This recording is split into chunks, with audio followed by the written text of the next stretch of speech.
guys, Anyango here, hoping that you are healthy, wealthy, and free and loving your life. Is how we do. That's how we do. Okay, I have some good news. Some really, really good news actually. I have gems from my mama. My mama dropped some gems for me yesterday. So disclaimer, they're not her own words, but I am happy that I got her listening to the right videos, like inspirational videos. And she told me one that I loved. Like, I think this one will guide me like for forever and a day. She was listening to a couple of people. She mentioned Joel Osteen. She mentioned some other people, but this one was specifically from. It was either from Maya Angelou or from Oprah Winfrey. I believe it was Maya Angelou, because this is no offense to Oprah, but this is too deep to be Oprah. And what she said is, as she was listening, Maya said, when you're going, for example, for an interview or to an interview, or for something that requires you to, have that backbone, have that support, have that confidence, have that aura of, yes, I can do this and nothing will stop me. Call upon your people. Dead or alive, call upon your people. Call upon every person that you've been kind to previously, that owes you some level of kindness, some level of appreciation. So now this I'll just add on. Either you call them up beforehand, tell them, pump me up, give me the morale, tell me what I need to know, tell me that this is what I'm getting at, tell me that this is my thing, that I can do it, right? And so you call them up. If they're alive, you let them pump you up. If they're not alive, then you call them up and you tell them, be with me, let's go, let's do this, let's get this done together. We are zusammen, we are together, we are doing this. And you have them with you in spirit, so that as you walk into that room, you know that you're good, you know that you're set, you know that you're not alone, because you got the spirits with you, you got your ancestors with you, you got them flowing. I don't know, I completely love this. And then she related it to a few Bible stories. There was one about Moses before he parted the Red Sea, or as he was parting the Red Sea. I'm not sure about the timeline of it all, please correct me if I'm wrong, yeah? But she said that when Moses was going to part the Red Sea, God did not tell him, go and I will meet you there, or go, he said, I will go with you. I will be with you, right? And she related this to the fact that when you are doing something, how we always pray before something serious, before something really impactful is about to happen. When you are about to do this and you're saying your prayers, let your prayers be that God is with you. Let's come with me, go with me. I think she got this one from Joel Osteen. Be with me, go with me in this journey. Let us get through this together. Hold my hand and see me through it. Don't see me at the end. Don't wait for me at the end. I want you with me as I go through it.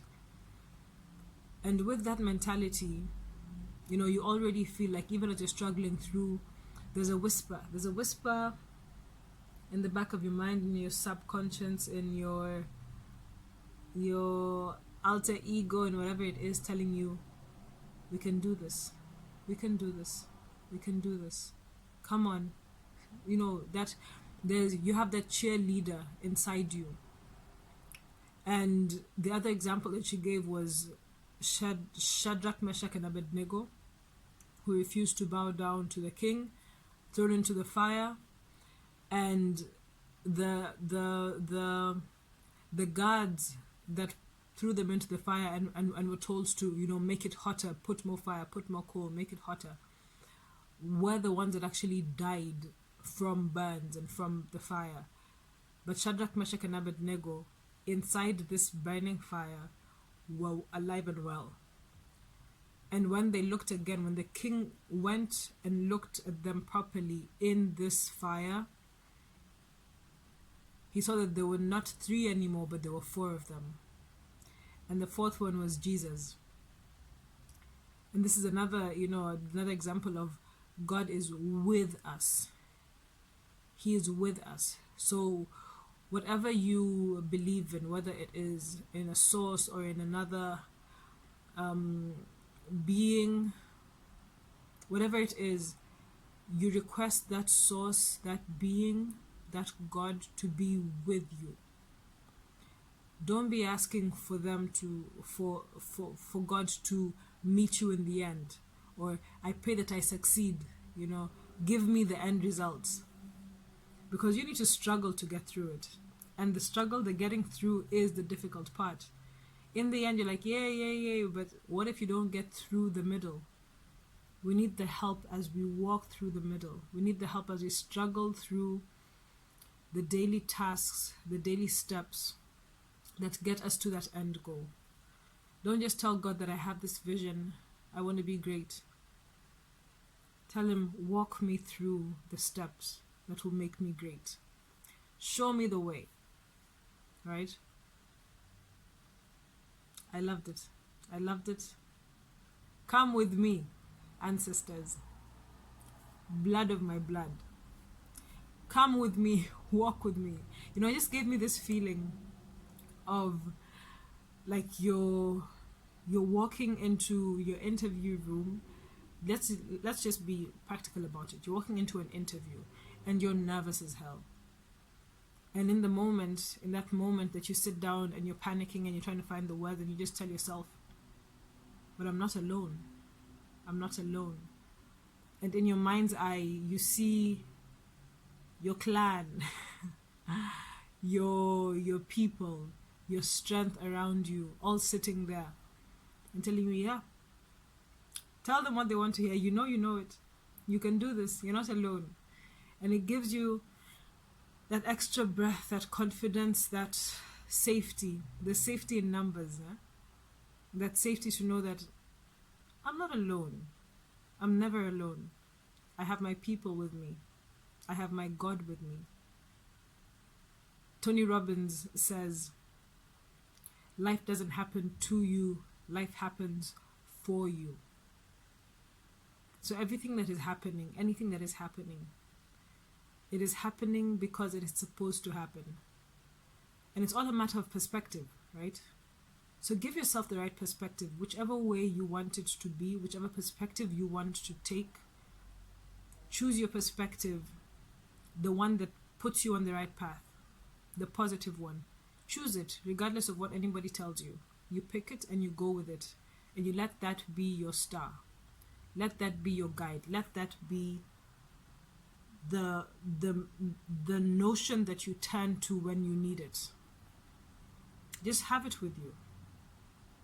I have one that I just came up with a couple of days ago, and it's basically, and I had this from Denzel Washington, and Denzel says that, in other words, because I'm rephrasing or paraphrasing what he said, whatever idea that you have, whatever thought that is in your mind, whatever vision that has come to you about what you want to do, what greatness you want to achieve, it's meant to happen. Les Brown says it's possible. It's possible. It's meant to happen.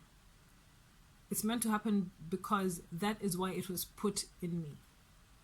So I say that whatever thing that I'm struggling through right now, I have already accomplished because I meant to accomplish it. The mere fact that I had the thought, me and not anybody else, me in this moment and not anybody else, is because it was meant for me, is because I am meant to achieve it, is because you are meant to do that thing that is in your mind right now. So don't freak out about it. It may not come to you at once. It may come to you like a flash. But there's a reason why it came to you. Because you are meant to do it. You are meant to make it happen. And you better make it happen. You better. You better make it happen. Figure it out. Because that is yours and nobody else's. Right? So there's two parts to this. The fact that you are never alone. Call your people to be with you. Call your God to be with you. You are never alone. And you can achieve whatever it is. Because it's meant to be yours. Okay. That's the gem for the day. It's from my mama. That's the gem for the day. I hope it takes you somewhere. Alright. See you in the next video. Like, share, subscribe. Ciao.